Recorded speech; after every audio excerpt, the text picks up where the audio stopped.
قرآن حکیم ہے۔ اب لفظ حکیم کے معنی تو کسی حد تک غالباً کسی تقریر میں نے عرض کیے ہیں۔ ہمارے جو اب عوام ہیں ان کے ذہنوں میں حکیم کے بس ایک معنی ہوں گے، بمعنی طبیب، یہ جو نبض دیکھتے ہیں اور دوائیں دیتے ہیں، لیکن لفظ حکیم اس سے کہیں زیادہ عظیم معنی کا حامل ہے، بلکہ لفظ حکیم کے معنی اتنے تہدار، اتنے وسیع، اتنے بلند اور اتنے زیادہ ابعاد رکھتا ہے، اتنے زیادہ ڈائمنشنز ہیں اس ایک لفظ حکیم کے معنی کے، کہ جو صرف ایک لفظ میں ادا نہیں ہو سکتے۔ یعنی عربی زبان کے بعض وہ الفاظ جنہیں دوسری کسی زبان میں صرف ایک لفظ میں ترجمہ نہیں کیا جا سکتا، ان میں سے ایک لفظ حکیم بھی ہے۔ اب اسے آپ یوں اندازہ کریں، بہت سے کلمات ہیں، بہت سے الفاظ ہیں جنہیں آپ ایک لفظ میں ٹرانسلیٹ کر سکتے ہیں۔ مثلا عربی کا لفظ ہے انا، آپ آئی سے ٹرانسلیٹ کر سکتے ہیں، انا یعنی میں، اردو میں کہہ لیجئے، انگریزی میں آئی کہہ لیجئے۔ نحنو، وی کہہ لیجئے انگریزی میں، اردو میں ہم کہہ لیجئے۔ ارض، زمین، ارتھ۔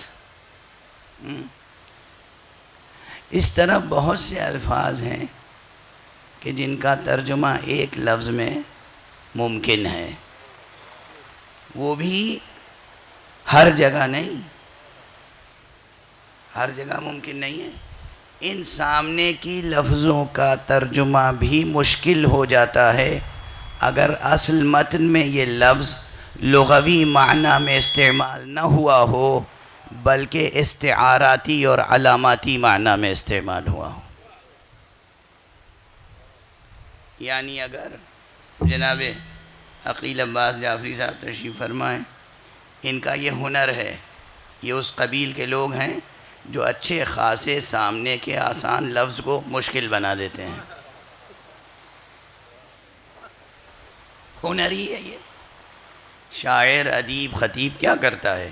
سامنے کی لفظیں ہوتی ہیں مگر کچھ ایسی معنویت پیدا کرتا ہے کہ پھر وہ ایک لفظ میں ترجمہ مشکل ہو جاتا ہے۔ ارض، زمین، لیکن یہی ارض اگر سورہ جمعہ میں آ جائے اب مشکل ہو جاتی ہے کہ کیسے سمجھائیے یہاں ارض سے کیا مراد ہے۔ ارض یعنی زمین، لیکن بعض مقامات پر اس کی تشریح بہت زیادہ فکری سرمایہ چاہتی ہے۔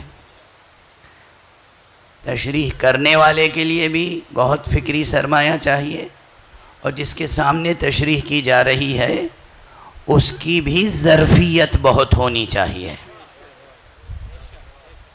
ہر معنی ہر ظرف میں نہیں سمویا جا سکتا، ہر بات ہر ایک کے سامنے نہیں کہی جا سکتی۔ یہ بھی ایک سبب ہے، ہر بات ہر ایک کے سامنے نہیں کہی جا سکتی، یہ بھی ایک سبب ہے کہ قرآن مجید میں اللہ نے آیتوں کو متشابہ بنا کے رکھا۔ ایک صلوات پڑھ دیجئے محمد و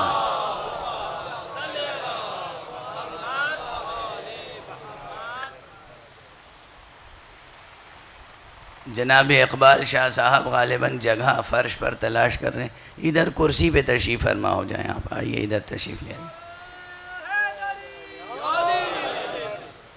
ایک صلوات پڑھ دیجئے محمد و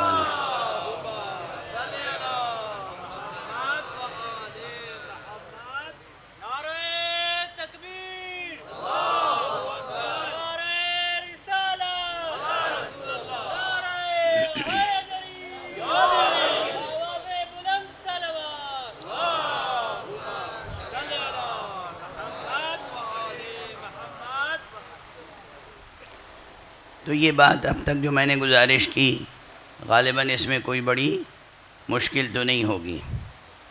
کچھ لفظیں ہیں جن کا ایک لفظ میں ترجمہ ممکن ہے، کچھ لفظیں ہیں جن کا ایک لفظ میں ترجمہ ممکن ہی نہیں ہے۔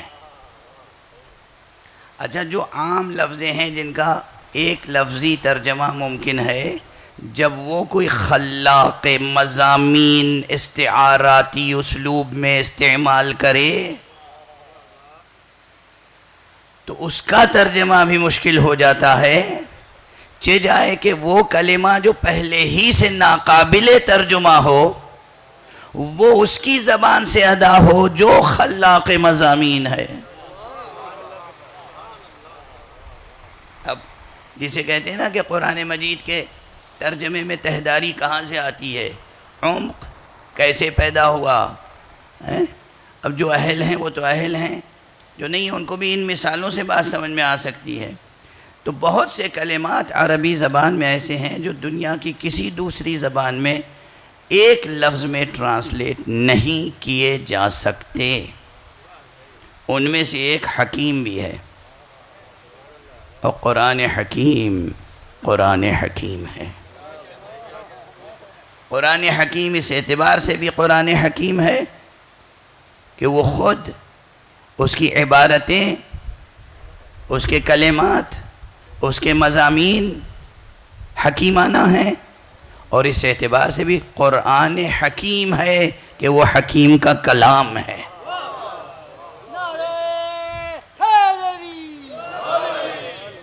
یعنی کلام بھی حکیم ہے، متکلم بھی حکیم ہے، اور جہاں دونوں حکیم ہوں وہاں پھر کیسا حکمتوں کا گہرا سمندر ہوگا۔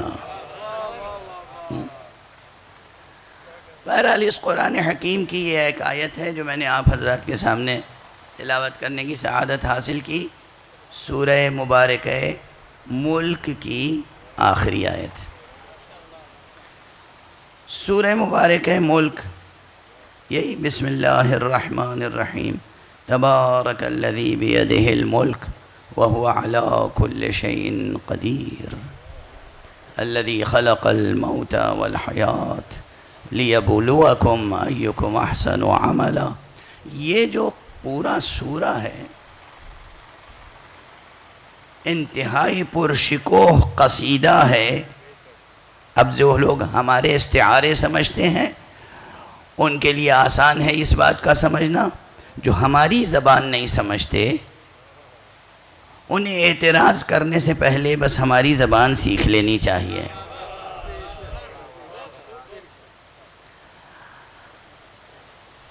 سورہ مبارکہ ملک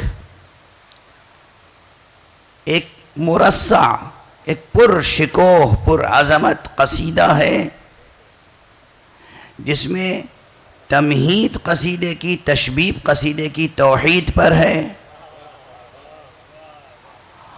اور اختتام قصیدے کا نعت حضرت صاحب الزمان عجل اللہ تعالی فرجہ۔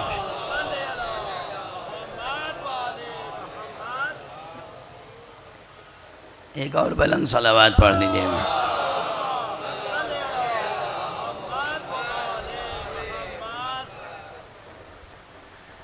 یہ موضوع بہت وسیع ہے اور بہت عمیق،